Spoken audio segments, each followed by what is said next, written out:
Picks 1 through 32. We're going to alternate between the three of us making picks. We've been wildly successful with our mock drafts in the past.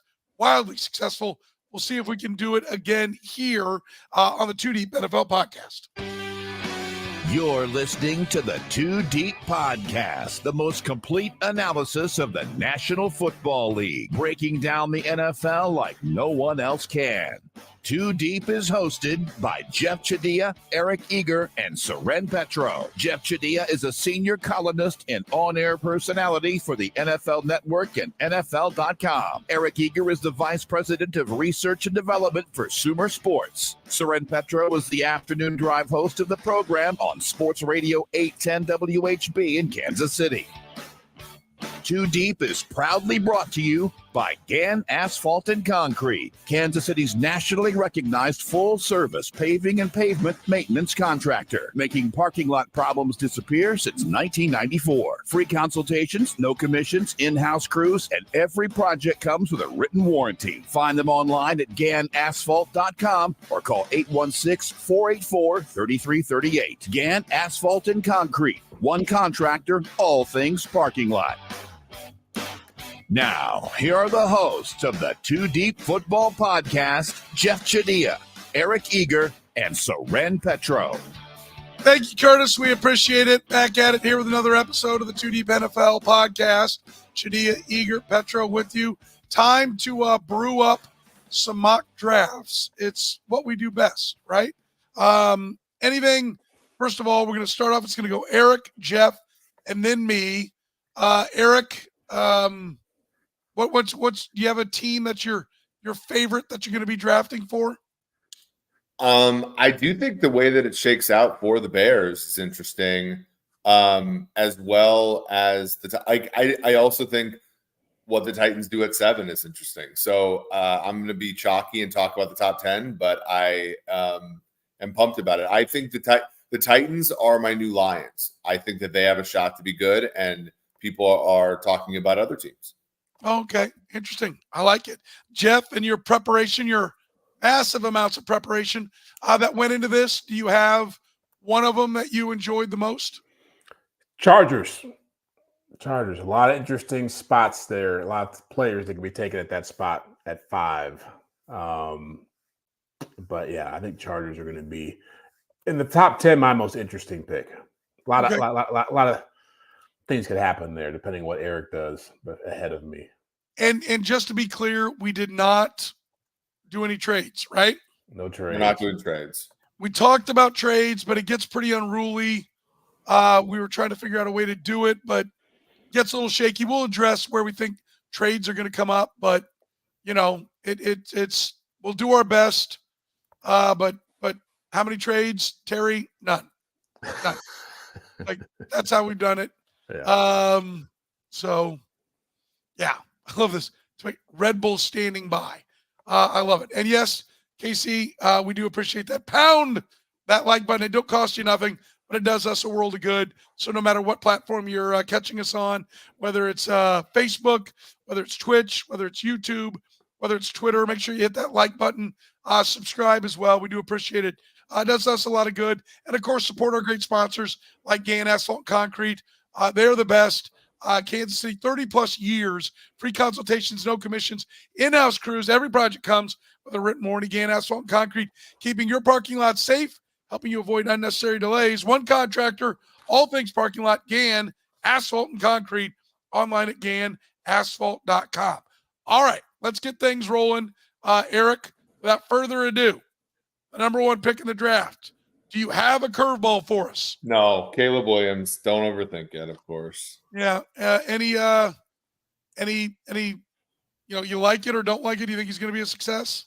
Oh, I think the Bears have done a world of good here. There's Ryan Poles isn't perfect. The Chase Claypool trade is a mark that you don't want to have. You probably in hindsight maybe take CJ Stroud first last year and trade Justin Fields for a lot more than a 6th-round pick. But like all that is with the benefit of hindsight. I think that he's he's done great. And I think that Caleb Williams is coming into the best situation for a first overall pick since probably Jared Goff. And even then, that required a coaching change to turn around. So I think this is a great situation for young Caleb Williams. Yeah. Okay. Like it. All right. That takes us to pick number 2. Jeff, that puts you on the board. Where do the Washington Commanders go? I'm going Jaden Daniels. And I know there's been a lot of hype or a lot of talk about him not wanting to be with the Raiders. Maybe not wanting to be in Washington, but wanting to be reunited with Antonio Pierce, who recruited him out in college. I think that's all a lot of, pre-draft BS. Adam Peters, who I've known for a long time, is a smart guy. He's been with the Niners, values mobility and improvisational ability at that position. He's not going to screw this one up. Going to keep it simple. Jaden Daniels is the second best quarterback. Some people think he might be the best quarterback. So I think he's going to stand pat and take the Heisman Trophy winning quarterback. All right. And listen, I do think the Patriots are going to trade out. Does anybody else think that's going to happen? I know there's a lot of smoke there.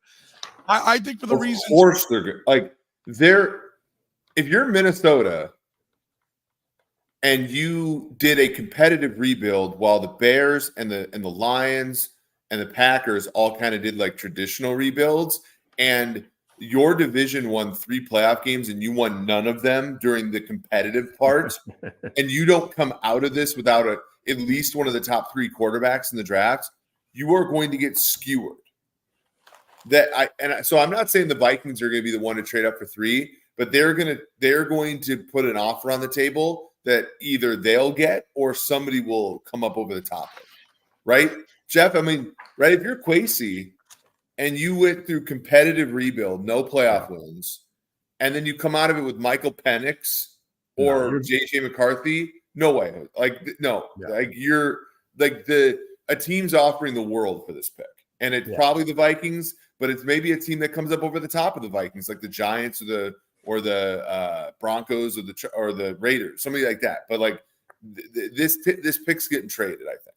Well, and if you're the Vikings, you can ask for your quarterback coach Drake May in college. You know what he's going to bring to the table. You couldn't have a better character evaluation in the room than the guy who's known since he was a teenager. So I think it's a smart play. Yeah, I think Eric hit on it about a month ago. Like what Eric said on this podcast a month ago is now what everybody's saying this week around the rest of the NFL, and that is that team sucks. And bringing a quarterback in there and getting his ass kicked for a year is not going to do anyone any good. So you might as well punt this year while you got a new coach, build up your roster, get more picks, and then bring a quarterback into a better situation.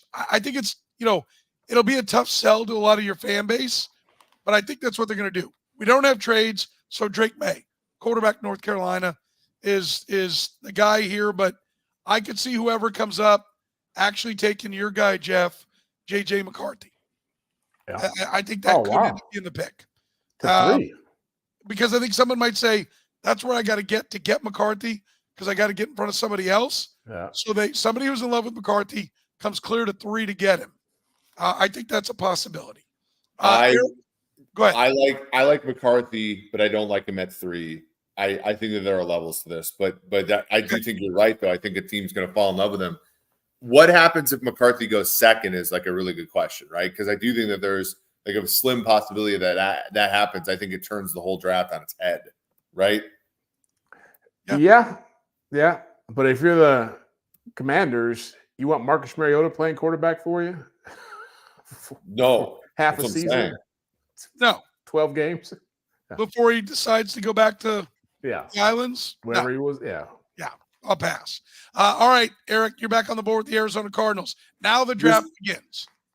This one's easy. Marvin Harrison Jr. out of Ohio State. Harrison and Neighbors are similarly good to each other, but Neighbors had to win kind of inside-outside. He had Brian Thomas with him.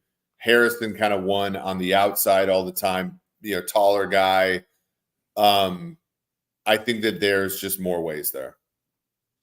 All right. Do you think trade is a possibility though, or no? You think that's smokescreen? Yeah, for sure. I think like if Minnesota strikes out on May,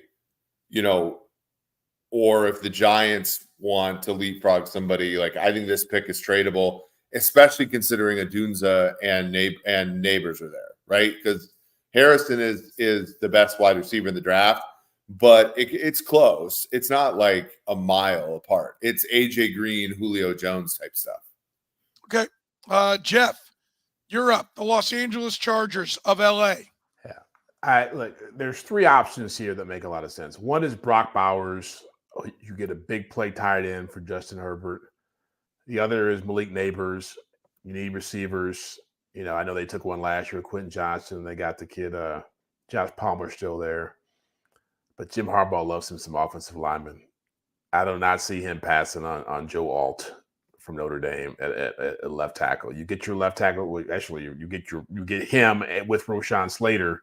You got your tackle situation all figured out for the next 10 years, and you can start playing football again. So they want to run the football. They want to protect the quarterback. Joe Alt's the guy. Okay. Can't argue with that. Do you see this as trade down, though? Possible. They're going to get a lot of offers there. Again, sitting in front of the Giants. I think the Giants could be in the quarterback market. I think depending on what Arizona gets done. But I think, like Eric said, I think Arizona's going to be the spot the Vikings land at if they end up with McCarthy. If they end up with Drake May, they go to 3. But they'll get talked to for sure. Because you can get all probably, maybe not past 7. I think Tennessee would take them. But, yeah, they'll be talking to a lot of people at that spot. Eric, where do you see the trade up coming to get JJ McCarthy? 5, because the Chargers are, like I said, with Joe Hortitz and Corey Krawick, like former Ravens, always know the value of trading back. I think that that's where I think it goes. I think that to leapfrog the Giants, because the Giants, I think, take McCarthy if he goes to their natural pick. I think the Chargers are the natural one to trade back, and because I think the Chargers can win with this draft pick in multiple ways: tackle, wide receiver, even Brock Bowers. Let's say they fell to like 11 or something. They could win with multiple different positions because they don't have a lot of talent on that roster. I have pick 6 with the Giants, and here we go. Well, I think wide out and get a weapon for Daniel Jones is the popular theme. I think Joe Alt being there would provide something, but I cannot get out of my head the absolute venom that was coming from Brian Daboll towards Daniel Jones. Yes. That is I just don't know how that relationship can continue. And so if the Giants are here, or even if they're the one that moves up for a cheap move up to block somebody else and get JJ McCarthy, I can't believe that Brian Daboll wants to come back with Daniel Jones. So he won't. And I take JJ McCarthy at number 6 to the Giants. Oh. So I feel better about what Eric said. I was like, well, I think I'm going to do it twofold. One, I was kind of thinking I'm going to do it just because I think McCarthy's going to be gone. I don't want a scenario where he's at 14, so the Broncos have no choice. We're going to take him there, where we all start sliding him because we don't think he's going to be there for the next couple of picks. I really think he could end up here. If somebody doesn't come up and get him, I think they have to take him. So I think it's a good spot. I think it's a good fit all around. Yeah. Eric, go ahead. That's not a bad one. Last time they picked the quarterback 6, though, didn't work the best. So that's what we're doing now? No, I'm just messing with you. At 7, without Alt on the board, I know that some people have this guy similarly graded, and I think the Titans with Brian Callahan, Bill Callahan, they brought in Calvin Ridley, they brought in Tony Pollard, they got Skoronski last year in the draft. They need a tackle. So Oli Fashanu is where I'm going to go. The tackle, the second tackle there. Penn State, Oli Fashanu. And I like how you shortened it just to make it easier. That's nice. Mm-hmm. For you, Petro, I'm always thinking about you. There was some talk, some people saying, well, maybe they're thinking wideout. You don't think there's any chance to go wideout here? I do, but I think that if you are the Titans, you need to get your blue chip tackle who plays every snap first, and then your third wide receiver second. Okay. All right. Jeff, that puts you on the clock. Easy one here. Raheem Morris steps in, defensive-minded coach. They need more pass rush down in Atlanta. Dallas Turner is the best edge rusher in the class. Alabama. Easy. No-brainer. How good is he if he's not going top 5? Well, you got his quarterbacks going. Where's he going to slide in the top 5? Well, I mean, like usually the top edge rusher goes really high. That's all I'm saying. I mean, I don't think it's a bad pick, but usually like we get an edge rusher in the first 3 picks. Yeah, well, every one of those teams, he's a quarterback in the first 3 picks. That trumps everything else. I hear what you're saying, but I think Will Anderson stepped in and was the defensive rookie of the year last year. This guy he's not that level, but he's pretty good. Okay. We are through 8 picks and only 1 wideout's gone, right? I think that's of note. I don't think it's heresy, but a lot of people have 3 wideouts gone by pick 8. So this one to me is pretty easy. Chicago Bears need a wideout. They'll take one. And the highest one on most people's board is Malik Neighbors. I hear Rome Odunze's name a lot, but I'm going to take Malik Neighbors because I hear there are a lot of people that think he's number 1 at wideout. So the Bears get a shot at what may be their top wideout. I go Malik Neighbors, LSU to the Bears at number 9. Eric? That is the best value pick in the entire draft so far, right? If it plays out that way and the Bears get Williams and Neighbors, that is a come up, right? Especially, again, if you're thinking about Minnesota getting the 3rd best quarterback or something like that that's not how it's playing out. But if they get they're going to be happy getting Rome Odunze at 9, let alone Neighbors, right? Yeah. Oh, I think so. I think they'd be thrilled to get any one of the 3. Any one of the 3. And here they get a guy that, like I said, I've heard a number of people say Malik Neighbors is number 1 on the wide receiver board he's for number Jalen Waddle. He's Jalen Waddle to Jamar Chase. He's Julio to AJ Green. Like it's a 1A, 1B type of thing. Okay. We're back to you, Eric. You get the mighty New York Jets. You follow the herd, or are we going to see an Eric Eager special here? No, I'm going to actually, because look, they want Brock Bowers here. I think they're going to take Brock Bowers here, but the Jets are in a position where they need kind of like guys that can play right away. The Rome Odunze is like one of the most complete prospects in the draft and like ready to play. So I'm going to take him here. And he'll be the 3rd receiver, at least initially, behind Mike Williams and Garrett Wilson, and probably start later on in the year when Mike Williams is hurt.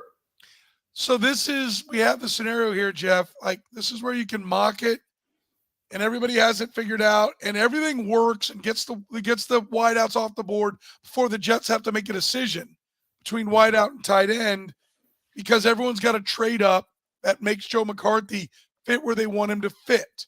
And if that doesn't happen, then this is where guys kind of start to slide. Nobody has any one of the 3 wideouts making it out of the top 10. Eric doesn't let him get out of the top 10. You know that if they're set on tight end, this is where all of a sudden Rome Odunze is there at 11.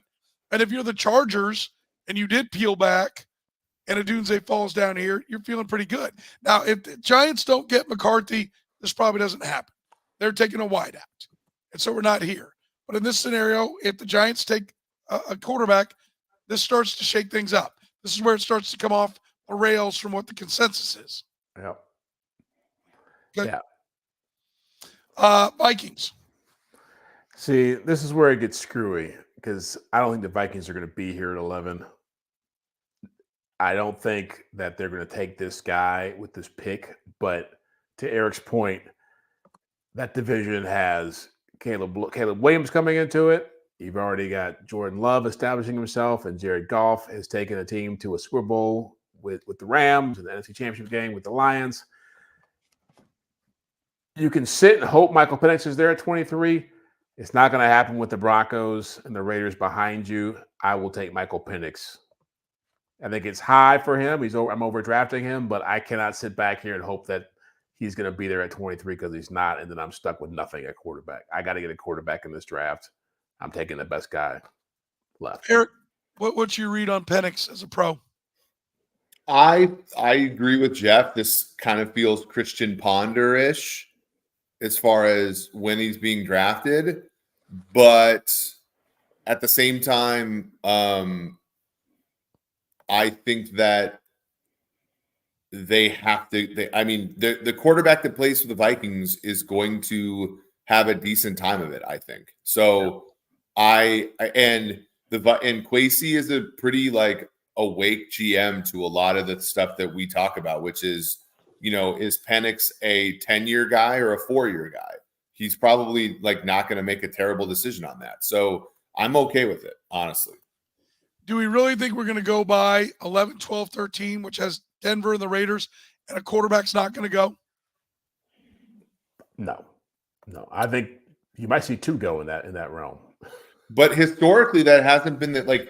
If you look at the history of the draft, you're more likely to see both of those guys fall out of round 1 than those guys get taken high. This league does not like to take. We just have to know what the cut line is in the NFL, right? Once the cut line, which was Will Levis last year, once the cut line happens, they want to take big, Dallas Turners and Oli Fashan. They want to take the big boys because they don't get the bite at the apple there. And because big players have higher hit rates, the GMs that are trying to keep their jobs, right, are going to go for those guys over a Penix. But I think Kwesi is at least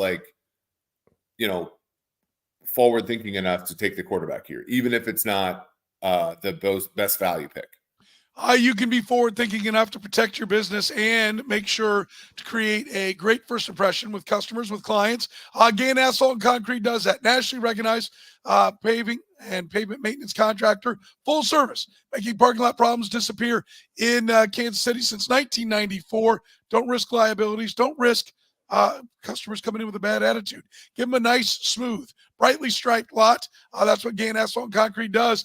Best in the business for 30 years. Find them online at GannAsphalt.com. Gann Asphalt and Concrete, one contractor, all things parking lot.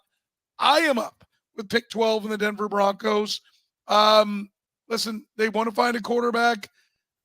I won't be shocked if they take a quarterback because I think the head coach is left to his own devices to do whatever he wants. But I'm going to have them take defense. And because right now, Dallas Turner's off the board, I've seen him making it to the Broncos a lot lately. I don't know if that's going to happen. He's not here. So I'm taking Jared Verse, defensive end, Florida State.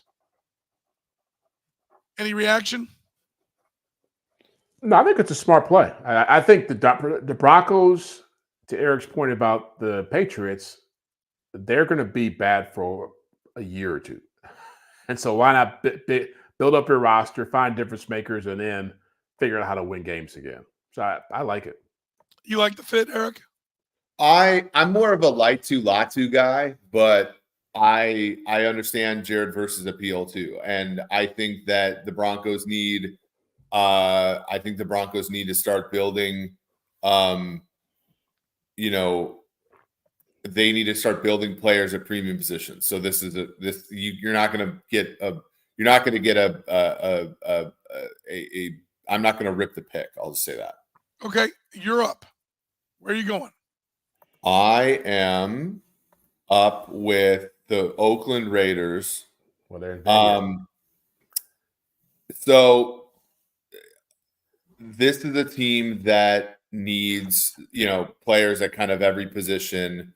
Man, I'm going to go Byron Murphy, defensive interior, Texas. Okay.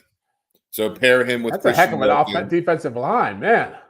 Pair him with Christian Wilkins, build on his strength. Byron Murphy has taken a lot of sharp money to be the highest defensive player taken. And you have your Crosby, you have, like make a strength to strength. I've also thought about corner, but I think that you're not getting a good value here. Quinyon Mitchell's falling, Cooper DeJean's falling. Terrion Arnold is, I think, more of a, pick 16, 17 guy than a pick 13 guy. Byron Murphy is a top 10 talent. And I think, this is, who the Raiders want to be. All right. New Orleans Saints are up next, Jeff. Need help up front, offensive line, offensive tackle. This guy, I thought Eric would take him, be the first tackle taken, but I'll take Taliese Fuaga from Oregon State, offensive tackle. Oh, Beebs. Yeah, rugged, nasty, got some Panay Sewell in him. I think they want to bully some people around. I think that they need to start rebuilding that offensive line a little bit. Ryan Ramczyk's been beaten up, so I'll go with him. All right. That puts me on the clock with the Colts. This is my first one that's really been difficult. Corners, who you see, this is where you see the first corner going all the time. But I've seen some of the stuff, people not pinning them on a corner, but where do they go? I could see wideout being a place. Wideout to me seems Brian Thomas if he didn't have the shoulder. Yeah, that's where I would be. Brock Bowers. We haven't had him go yet. That is a Colty, blast from the past. Get our Dallas Clark, but I actually think this shows kind of how Brock Bowers could tumble. Yeah. I'm going corner. I'm going Quinyon Mitchell. Go ahead, light it up, Eric. Why is it wrong? It's not. I don't mind it at all. I think, he was probably thought to go higher. I took him with the Jets in a previous mock at 10. So I like it. I think he's a good player. His stats are insane from last year. And it's a need for the Colts. Yep. And I think it's a Brett Ballardy pick. Chris Ballard. Yeah, him too. Who's Brett Ballard? Brett Ballard was get a guy's name right one time. Is that like a reliever for the Seattle Mariners from 1979? Guard for the University of Kansas basketball team. Yep. Now a coach in the MIAA. Oh, love that. Pick 16, the Seattle Sea Chickens. That's me, right? Yes. Latu is the best value right now. I know that they have other players that rush the passer, Boye Mafe, Daryl, guys like that. But I'm a Chip Kelly fan. He owns part of PFF. So I'm biased there. Ethan Young was his director of player personnel. Very sharp kid. They built the line of scrimmage at UCLA in a very, very intelligent way. And Latu, I think, embodies all of that. So I'm a big fan. I know he has some injury stuff. He's not going to have to come in and play 80 snaps right away. So I like this pick. Latu. I do too. I think the edges will pop kind of quick when they go. Because I think there's a drop off after those three, don't you? Yes, significantly. Well, the Robinson kid from Missouri, but he's not a true edge. He's more of a tweener. Darius Robinson. Yeah. Darius, yeah. Chop Robinson from Penn State is the next true edge, right? Mm-hmm. And I don't see him going, maybe not even in the first round. All right, Jacksonville's on the clock. Jeff. All right, I got to think about this one because, man, I want to take Nate Wiggins here, but I keep reading about how Terrion Arnold's a more highly evaluated player at corner from Alabama. Jaguars need help in the secondary. Maybe I'll regret not taking Nate Wiggins, all the measurables, but Terrion Arnold playing for Nick Saban all these years, I think he's a safer pick, higher IQ player. I think he fits a big need in a division that all of a sudden has got a lot of guys who can throw the football. So he's my guy. Correct me if I'm wrong. When we started this, Kool-Aid McKinstry was the number 1 or 2 corner and definitely the top. Oh, yeah. Right? Yeah. And now it's flipped. Yeah. Now he's been hurt. Right? He was hurt for most of the pre-draft stuff, wasn't he? Yeah. Kinstery? Yeah. But now you see him sliding and Arnold going up. Okay. Arnold's Alabama corner goes to Jacksonville. Bengals are on the clock. Where do the Bengals go? Right? What is it they need? They could use defense. Defense took a step back. They also could use wideout. And I think they know how important it was to have the 3 wideouts and to keep their quarterback happy. So I think they do it again, and they go with the best wideout on the board, Brian Thomas, wide receiver, LSU. You good with it? Yeah. And so we're almost at pick 20, and Brock Bowers. This is where I thought Brock Bowers would go. But Cincy? But they're taking Tyler Boyd. They're basically replacing Tyler Boyd, right? Like that's and possibly Higgins in the future. So we still have Brock Bowers sliding, which I heard a couple of people say they don't think he's as highly thought of amongst scouts. Have you heard this, Eric? No, he's considered like a blue chip player. It's just like the position. But he's a tight end. Yeah, like there's the hard part is like an analyst you don't want to ding him. Like I don't think he should be drafted high because of the historical hit rate at the position, not because I think he's deficient in any way, you know? Right. Yeah. Like that, like that's where I don't want to like get into those battles. Okay. Rams are up. Eric? Yeah, this one, quarterback is certainly a possibility. Although, again, I'm anti. I don't think that all the quarterbacks are going to go high. This is where I'm going to. I'm going to go with Soren's guy here. Amarius Mims tackled Georgia. I love it.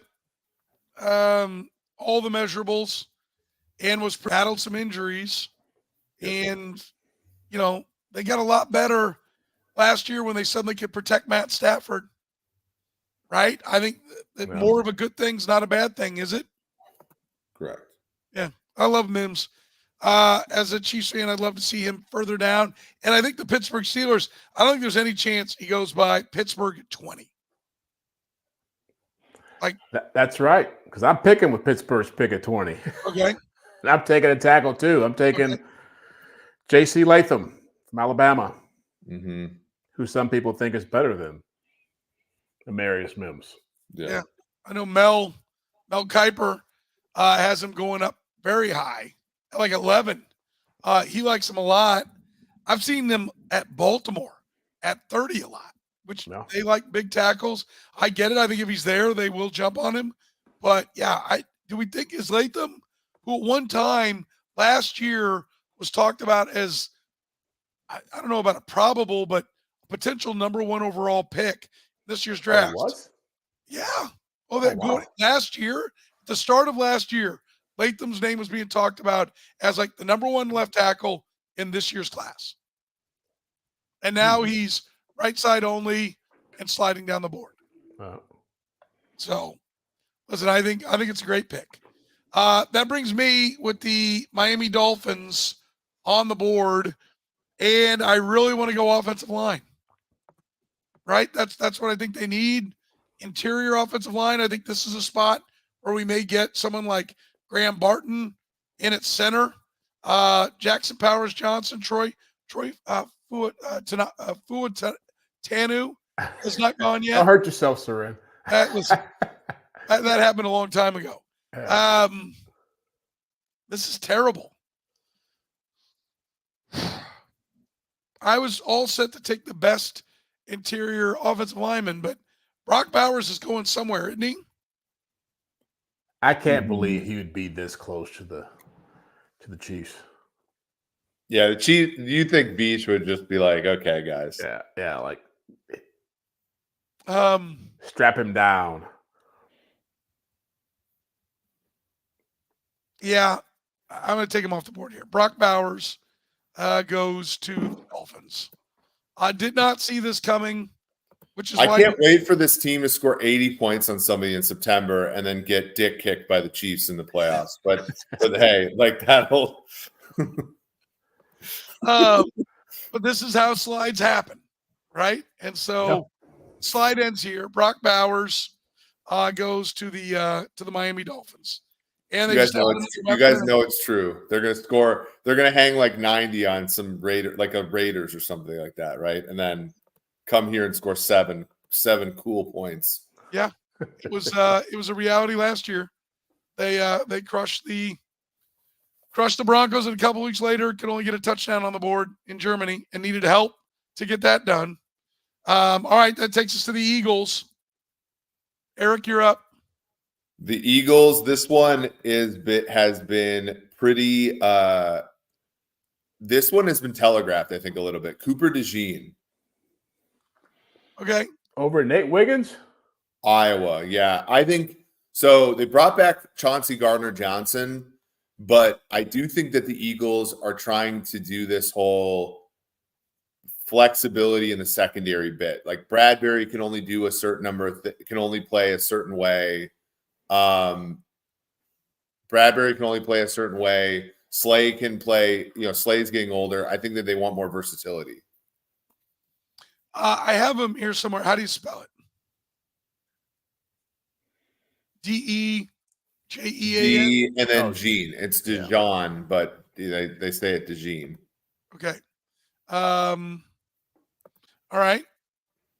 That takes us to Jeff.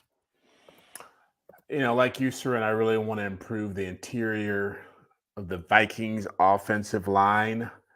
And there are some good players there, as you mentioned, Barton and Jackson Powers Johnson. But, man, I got to get an edge rusher. We lost Anil Hunter. I know that my defensive coordinator is trying to find some more playmakers over there. I think Chop Robinson is the best edge rusher going. He's coming to Minnesota. All right. You really sounded like you love that pick. Penn State's Chop Robinson. Well, it's one of those. I'd love to have the kid from UCLA, but this draft is not going the way I wanted it to go right now with Michael Penix and the fifth best edge rusher coming to town. When I sit here at 11 and 23, waiting to make a huge hit a big home run. I got a couple soft pop fly singles just landing over the shortstop's head. This is how reaches happen. Right? You want a position. There's somebody better. Teams have been passing on Brock Bowers in this. They may end up regretting it, right? And now you go for what we need. That's how reaches happen, right? Or that's how boards get ranked.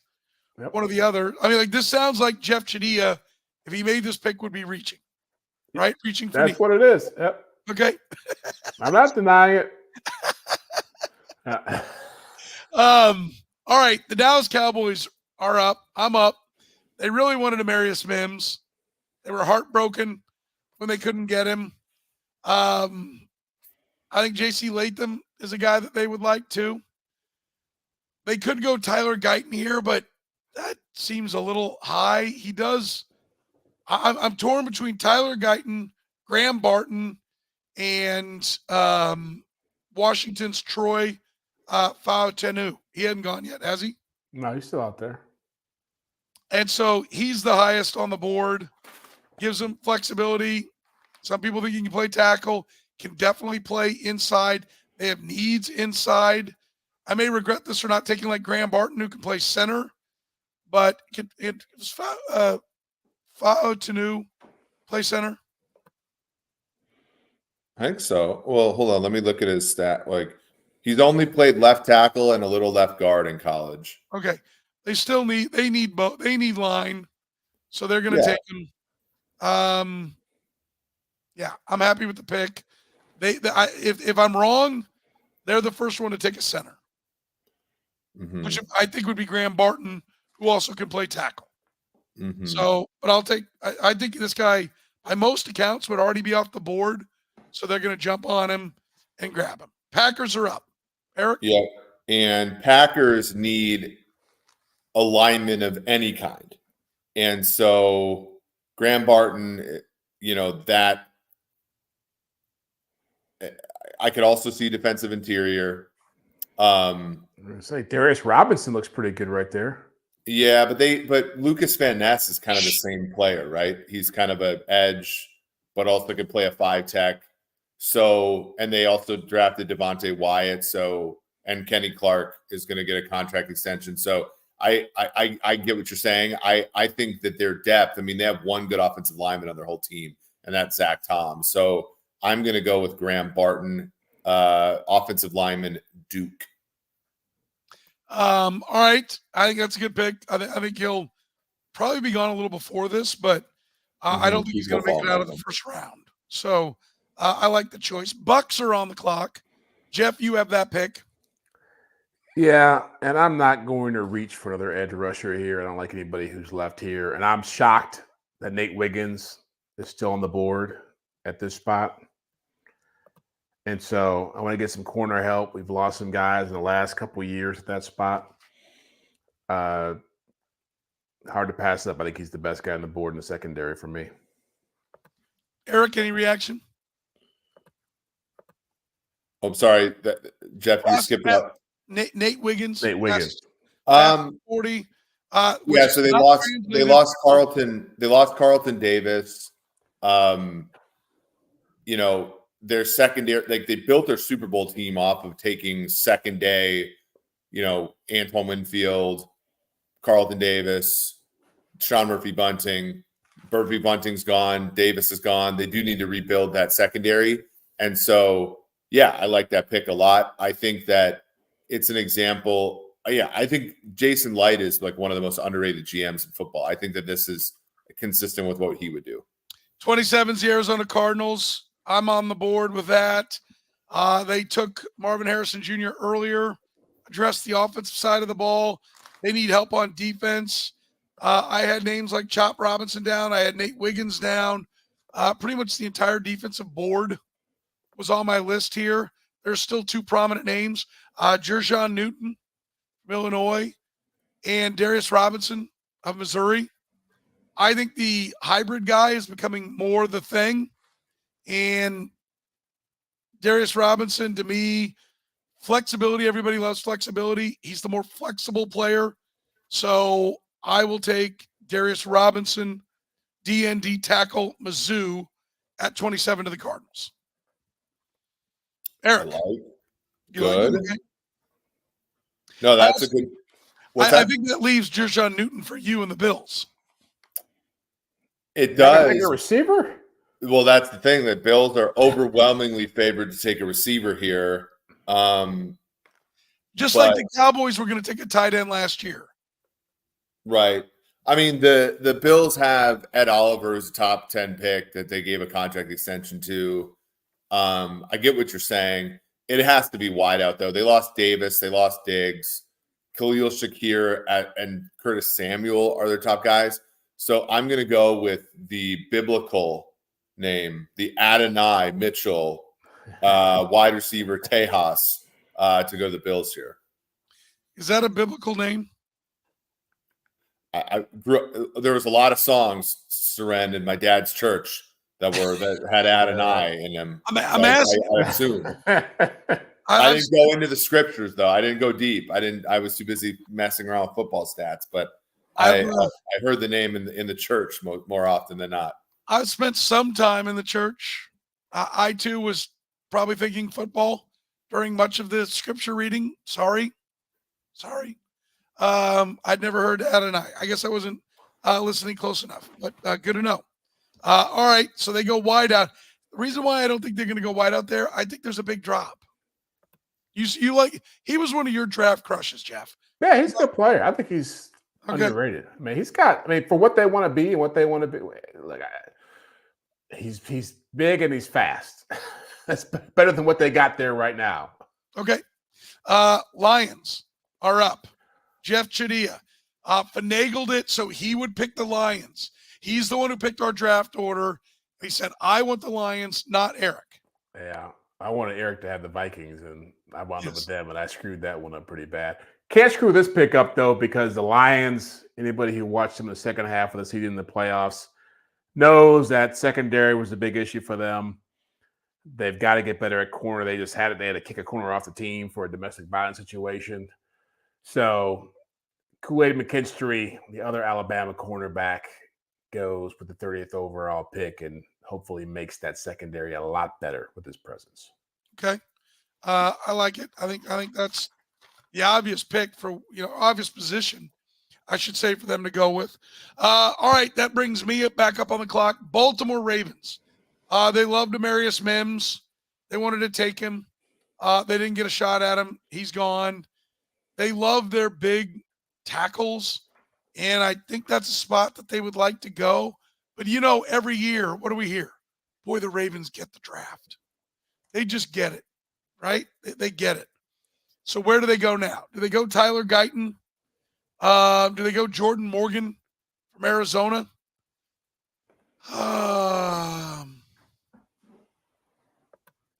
Or do they go defense? What do I have? Almost everything I had next to their name is gone. This is annoying. Best edge. They could take a linebacker. Eric, they like to reach on linebackers. Patrick Queen's gone. Yeah, they've got a spot. They've got a need. But they're gonna stand pat. They can't keep screwing around with oft injured tackles, so they take Tyler Guyton, offensive tackle, Oklahoma. Okay, interesting. You got a position you think they'd take instead? No, no, that one makes sense to me. It's lining up nice though for the San Francisco 49ers to go ahead and take the heir apparent to, so there's two shots here. Jackson Powers Johnson's probably a better value, and they do need a center. They do need interior offensive line, frankly. But Jordan Morgan, I think, is more well regarded by the league. Plus Kansas City probably wants Morgan over Powers Johnson. So game theory here would suggest 49ers take Jordan Morgan here at 31. Really? Okay. That's 8 offensive tackles. Yeah. Well, the betting market's 9.5 with a juice to the over. Well, but they're counting Graham Barton as a tackle, right? Yeah. The Washington kid as a tackle. I mean, that betting market, you gotta make sure who's counting a tackle. Well, they just call them offensive linemen in the betting market, so it's 9.5. Okay. Which should be solid. This is lining up for the Jerry Newton to the Chiefs that I've been doing for freaking weeks, and people have been giving me crap for. But this is the sequence, boys and girls, how it happens. Well, Temecula right here has Newton gone. He was asking about that a little while ago. Listen, by the way, I'm getting chastised. How about this? Hebrew name for God. Come on, man. It's Passover. My bad. I went to my first bat mitzvah this year too. So shame on me. We're all learning. So we're on the Chiefs, right? We're all going to make a pick for the Chiefs. What's your reaction? So Jershawn Newton looks attractive to you, the Chiefs, Eric? I take Newton. I just think that this class drops off a little bit at wideout, at defensive tackle. I think it's a little flatter at wideout. I think that their options at tackle, now that everybody's gone and they haven't traded up, that to me, I think that leads you to look at scarcity and take the defensive tackle. Okay. Jeff, what's your reaction to what's on the board for the Chiefs? I think that's legit. I think the Ennis Rakestraw from Missouri, corner being there, is interesting. With the way this has played out, I could see them passing at receiver and taking one in the second round. And obviously, back in the other podcasts, I think we all had them taking a receiver. You guys had Ladd McConkey. I had Xavier Leggett from South Carolina. But I like Eric's pick. I think it's Jershawn Newton, just based on potential impact and what he can do down the road for you defensively. Is he a Steve Spagnuolo defensive lineman? That's a question for Eric. Yeah. I think so. I mean, I think also they've Well, evolved let's- away from like Yeah. Trent McDuffie was not a Steve Spagnuolo corner. Like Yeah. in the first round, I think they're going for like blue chip type players, and Is he's Derek, one. Is Derek Nottie, Steve Spagnuolo defensive lineman? Yeah. Well, if I'm Brett Veach, and listen, I do like Ladd McConkey, and that's who I had in our Red, Gold, and Bold going to the Chiefs in the first round, where we didn't go through the whole exercise of who went 1 through 31. I'm disappointed. And let me ask you this. As the board is falling this way, do you feel that Brett Veach is happy to stay at 32 and make that pick? Or do you think he's trying like hell to move up? Was there a time in this that you thought he was trying to move up?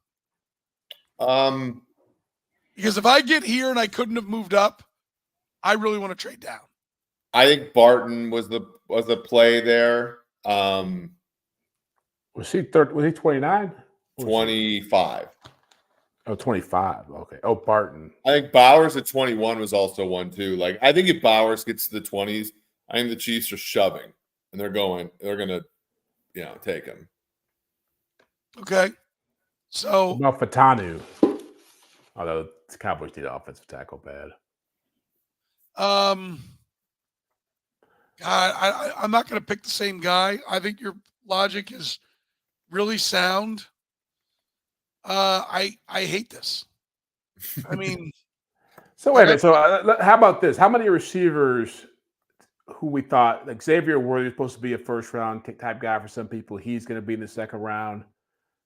Corley, McConkey, Leggett, Rowan Wilson. Like, yeah, I mean, the Worthy is the pick. Worthy's the wide receiver pick. And in this draft, we went under on wide receivers. The market's 6.5. We went with 5, correct? 1, 2, 3. We got 4, didn't we? 4. No, Mitchell's 5. Mitchell's 5. Yeah, okay. Yeah. So but I've said this a lot. Like, again, the 5th-year option for tackles is such that and the development curve with them, which is like you're going to be less likely to pay the whole thing. I think that there's going to be more offensive linemen even than the market number. It's insane, and Chop Robinson's not like Jeff. If the Vikings trade 11 and 23, Chop Robinson could fall out of round 1. To your point, because of the needs of the teams in 24 through 32, right? Like. Yeah. That's a thing. So it's really about the no trades thing that kind of makes it interesting. And I don't know if trades change this for the Chiefs. I hate to be super boring, but I'm going to take Ladd McConkey. Over who? Over Newton? Yes. You think he's a better prospect? He brings more to the table? I listen. Why do they sign all these defensive linemen back? Wow. That's so puzzling to me. Now I'll say this: if they're like, look, we'll cut Mike Pennell and practice squad and bring him back later. If we get guys, maybe that's what it was. I know Michael Dana sure as hell still screams they got fears with FAU, but I just think that they've looked at. He doesn't. Number one, he doesn't. To me, he doesn't look like a Steve Spagnuolo guy. I think he's the best guy on the board, but he loves long guys, and he's not long, so I can't go there. So I think at the end of the day, I think he's trying like hell to trade up somewhere around the. God. Would he trade back? 20, 18, for 19, once? 20. Would he trade back for once? And then I think he gets here. If I think I have a read on him, there isn't the guy that they love. And I think Ladd McConkey looks like a bunch of other wideouts. And so, yeah, I think he trades back. I think we can see our first trade back. And I think what you hope is Michael Penix Jr. didn't go earlier. And that's the guy that someone's coming up to get the 5th-year option. but I'll take Ladd McConkey. I love the player. I don't love how he ended up there. I think he's a second-round player. I like him, but I think he's a second-round player. I think there's not much difference between him and Roman Wilson, for example. I love Roman Wilson too. Like if they somehow ended up with the two of them, I love Roman Wilson. I think he's a stud. Every time you watch a highlight of JJ McCarthy, 1 out of 4 is the tight end 18. Yeah. Every other one is Roman Wilson. Yep. I mean, he's on the end of everything. I love Roman Wilson. I think he's a total sleeper. And I won't be shocked if Roman Wilson's the call at 32. Yeah. So here's the question. How many trades you think happened in the first? I think 5 trades happened in the first round. Ooh. Eric, you got an over-under on that? 3.5. I think fewer in the top 10 than we think. Well, yeah, 4.5. Actually, Jeff's right. I think Jeff made a good line there. Okay. You said 5? Mm-hmm. Yeah, Jeff said 5. Yeah, I think as I look at it, if they view it the way I do, I think there are drop-offs more than people realize. Right? Like everyone's, oh, it's such a great draft. It's such a great draft. And it might be, but I don't know that there's 41 first-round picks. So I think around 20. What Veach said, 16 to 18 first-round grades they had? Yeah. I think somewhere around 20. But you know what? You probably take all the quarterbacks out for him. I don't think he's going to put any quarterback on a first-round grade. So I think you could get to like 24, 25. But I think it becomes red hot for the trades around 18, 19, 20, 21, 22. I think it's hot and heavy then. Teams start moving up at that point. And the Chiefs might be one of them. So we'll see. But yeah, I think this could be Brett Veach's first round trade down.